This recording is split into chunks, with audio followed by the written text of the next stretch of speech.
మీ ఇంట్లో మొదటి కోటీశ్వరుడు మీరే అవ్వాలనుకుంటున్నారా? ఈ ఫైనాన్షియల్ వెబినార్ లో ఇప్పుడే జాయిన్ అవ్వండి. హాయ్ హలో నమస్తే, welcome back to Suman TV. ప్రస్తుతం మనతో పాటు ఉన్నారు consumer welfare committee chairman Mandari Krishna Reddy గారు. నమస్తే సార్. నమస్తే అమ్మా. సార్, పాస్టర్ ప్రవీణ్ పగడాల మరి పోస్ట్ మార్టం రిపోర్ట్ చూసుకుంటే ఈ రోజు వరకు రాలేదు. ఒకవేళ వచ్చినా కూడా ఫ్యామిలీకి ఇస్తామని చెప్పేసి అంటున్నారు. ఫ్యామిలీని రాజమండ్రిని పిలిపించారు. అంటే మరి ప్రెస్ మీట్ పెట్టి ఏమి ఇవ్వరు అంటారా? ఎందుకు ఇంత డిలే అవుతుంది అంటే మరి ఇది యాక్సిడెంటా మర్డర్ అంటే ఈ డిలే అవ్వడానికి కారణాలు కూడా చూస్తూ ఉంటే మరి ఇది వేరే ఏమన్నా ఉందా అనే డౌట్స్ కూడా చాలానే వస్తున్నాయి.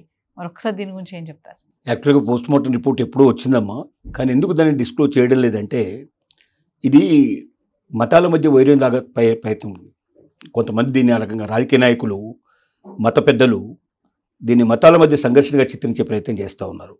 అంటే పాస్టర్ ప్రవీణ్ బతుకున్న రోజుల లోపల ఇతర మతాల గురించి సంఘర్షపూరితమైనట్టు కొన్ని వ్యాఖ్యలు చేయడం, కొన్ని వ్యతిరేకమైనటువంటి వ్యాఖ్యలు చేయడం, మతాలని గాయపరచడం, మత పెద్దల్ని గాయపరచడానికి కొన్ని ప్రయత్నించడం, వాళ్ళ మనోభావాలు దెబ్బతీయడానికి ప్రయత్నం చేయడం జరిగింది. దానివల్ల ఇతని మరణం వెనుక ఎవరైనా శత్రువులు ఉన్నారా, వేరే మతస్థులు మర్డర్ చేసి ఉంటారా అనేది కొన్ని అనుమానాలు ముందుగా వ్యక్తం జరగడం జరిగింది. వ్యక్తం చేసిన వాళ్ళు కూడా ఎవరు అంటే వాళ్ళ కుటుంబ సభ్యులు ఎవరు వ్యక్తం చేయలేదన్నమాట. వ్యక్తం చేసిన వాళ్ళు మతంలో ఉండేటువంటి కొంతమంది మత పెద్దలు లాంటి వాళ్ళు, కొన్ని పొలిటికల్ పార్టీస్లో ఉండేటువంటి ఈ సెల్స్ ఏవైతే ఉంటాయో, క్రిస్టియానిటీ సెల్స్ అట్లాంటివి ఉండేటువంటి క్రిస్టియన్ సెల్స్ అని ప్రతి పొలిటికల్ పార్టీ లోపల సెల్స్ ఉండే అవకాశం ఉంటుంది, ఒక విభాగం. ఆ విభాగానికి సంబంధించిన పెద్దలు, తర్వాత పొలిటికల్ పార్టీకి సంబంధించిన కొంతమంది పొలిటీషియన్స్ ఇలాంటి వ్యాఖ్యలు చేశారు. మత పెద్దలు, పొలిటీషియన్స్ చేసిన పని ఇది. అంటే వాళ్ళకి ఏం కావాలి అంటే మత ఘర్షణ చెలరేగాలి, జనం మధ్యలో కుమ్మునటలు జరగాలి, అస్థిర పరిస్థితి ఏర్పడాలి. అప్పుడు ఏంటంటే ప్రస్తుతం ఉన్నటువంటి పొలిటికల్ పార్టీస్ గద్దె దిగే పరిస్థితి ఏర్పడుతుంది. తర్వాత వాళ్ళు గద్దెనెక్కే అవకాశాలు ఉంటున్నాయనేటువంటి ఒక ఆపర్చునిటీస్ కోసం ప్రజల మధ్యలో ఇలాంటి చిచ్చు పెట్టడానికి ప్రయత్నం చేస్తారు. అసలు రాజకీయ పార్టీలు ఏంటంటే ప్రజల క్షేమం కోరాలి, ప్రజలు ఆనందంగా ఉండాలి, ప్రజలు సౌఖ్యంగా ఉండాలి, సుభిక్షంగా ఉండాలి, ఆర్థికంగా బలపడాలి, జీవన విధానం మారిపోయి మంచి విధానానికి, మంచి ఉన్నతమైన విధానానికి వెళ్ళడానికి, ఉన్నతమైన పరిస్థితికి వెళ్ళడానికి దోహదపడేటట్టుగా ఉండాలి. కానీ దురదృష్టవశాత్తు మన దేశంలో ఏ పొలిటికల్ పార్టీ గద్దె మీద ఉంటే దాన్ని దింపడానికి ఆపోజిషన్ పార్టీస్ ప్రయత్నం చేస్తాయి. కారణం ఏంటంటే ఆ పదవిలో కూర్చోకుండా వాళ్ళు పొలిటికల్గా ఎప్పుడు కూడా వాళ్ళు కోరుకునేది ఏమిటంటే వాళ్ళు పార్టీ పదవులకు రావాలి, వాళ్ళు ప్రభుత్వంలోకి రావాలి, వాళ్ళు పరిపాలించాలి. ఎవరి దగ్గర పవర్ ఉంటే వాళ్ళే వాళ్ళ ప్రపంచం లోపల విజేతలుగా నిలిచే అవకాశం ఉంటుంది. ఆపర్చునిటీస్ అన్ని వాళ్ళకే వస్తాయి. ఆపోజిషన్లో ఉండే వాళ్ళని ఎప్పుడు కూడా అణగమణిగి ఉండాల్సిన పరిస్థితి ఏర్పడుతుంది. పోలీసులు వాళ్ళ మాట వినరు, అధికారులు వాళ్ళ మాట వినరు. కాబట్టి అధికారం లేని పరిస్థితి మనకెందుకు, అధికారంలో ఎంత తొందరగా వస్తామో దానికి ఎన్ని అడ్డదారులు ఉంటే అన్ని అడ్డదారులు తొక్కడానికి ప్రయత్నం చేస్తారు.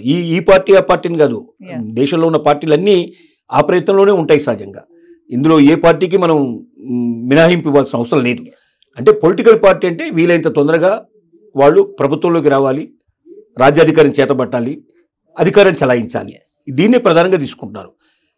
ఈ పాస్టర్ ప్రవీణ్ హత్య కేసులో కూడా జరిగింది, ఆయన మరణం విషయంలో కూడా జరిగింది ఏంటంటే దీన్ని హత్యగా చిత్రించాలని, దీన్ని ఒక గిట్టనటువంటి మరొక మతానికి సంబంధించిన మతోన్మాదులు చేసినటువంటి హత్యగా దీన్ని చిత్రీకరించి రెండు కులాల మధ్య, రెండు మతాల మధ్య, మిగిలిన మతాల మధ్య చిచ్చు పెట్టేసి మొత్తం రాష్ట్రాలంతా అల్లకొల్లం పరిస్తే దీనివల్ల ఇతర రాష్ట్రాల్లో కూడా అల్లకొల్లం జరిగే అవకాశం ఉంటాయి, మొత్తం దేశం అంతా కూడా కార్చుచ్చులాగా వెళ్ళే అవకాశాలు ఉంటాయి అని ఇలాంటి చలిమంటలు వేసుకొని దీంట్లో వెచ్చదనంగా వేడిగా కాచుకోవాలని కూర్చునే వాళ్ళు కూడా కొంతమంది ఉన్నారు.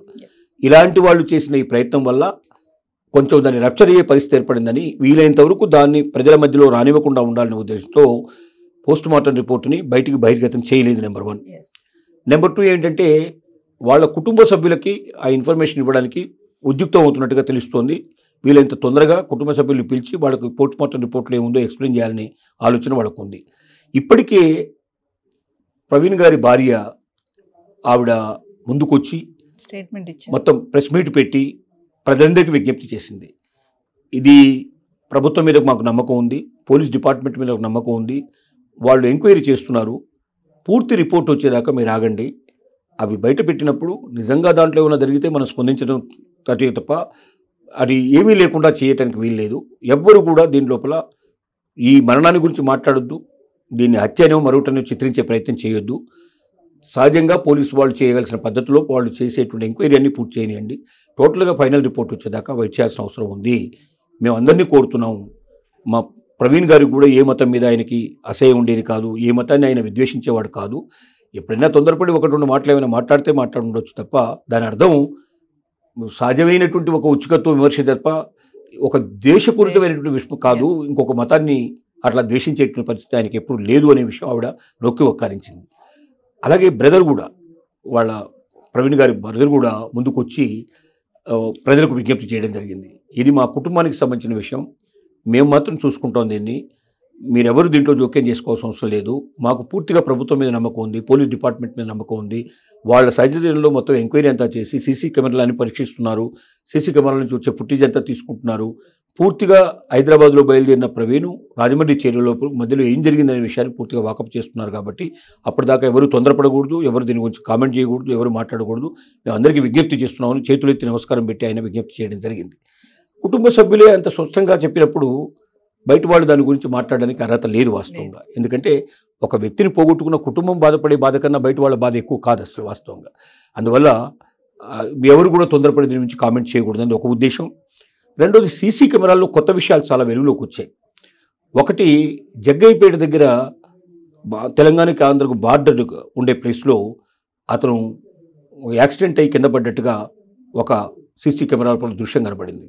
కింద పడ్డ అతన్ని వెనక వస్తున్నటువంటి వెహికల్స్ వాళ్ళు ఆపేసి ఆయన్ని మళ్ళీ లేపి కూర్చోబెట్టి ఆయన్ని కాస్త మంచినీళ్ళు అవి తాగించేసి తిరిగి తను స్వస్థత చేయగేటట్టుగా ప్రయత్నం చేశారు. వడదెబ్బకి బాగా పడిపోయే పరిస్థితి ఏర్పడినట్టుగా వాళ్ళు గ్రహించారు అక్కడ. వడదెబ్బకు, ఎందుకంటే బ్రహ్మాండమైన ఎండలు ఉన్నాయి ఇవాళ. ఈ ఎండల లోపల హైదరాబాద్ నుంచి రాజమండ్రి అంటే 400 కిలోమీటర్ సుమారుగా ప్రయాణం చేయాలి. అసలు మామూలుగానే ఎంత గొప్పగా మోటార్ సైకిల్ రైడ్ చేసేవాడు కూడా ఎవడు ఈ పని చేయడు, ఈ సాహసం చేయడానికి ఈ వేసవిలో ప్రయత్నం చేయడు. మామూలుగా చల్లదనం ఉన్నప్పుడు కొంతమంది ఏదైనా అట్లాగా కొంత యూత్ ఎవరైనా ముందుకు చేసే ప్రయత్నం చేయొచ్చు. కానీ ఒక పెద్ద మనిషి అయిన వ్యక్తి, సమాజానికి ధర్మబోధన చేసే వ్యక్తి, ఒక మత ప్రవక్త ఆ రకంగా తను సాహసం చేయడంలో చాలా విచిత్రమైన విషయం ఇది నిజం చెప్పాలంటే.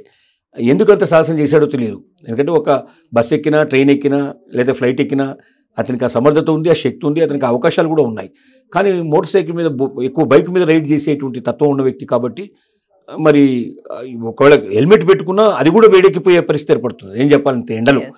సో అక్కడ ఒక దగ్గర అతను కింద పడ్డట్టుగా మనకు దృశ్యాలు సీసీటీవీలో కనపడుతున్నాయి.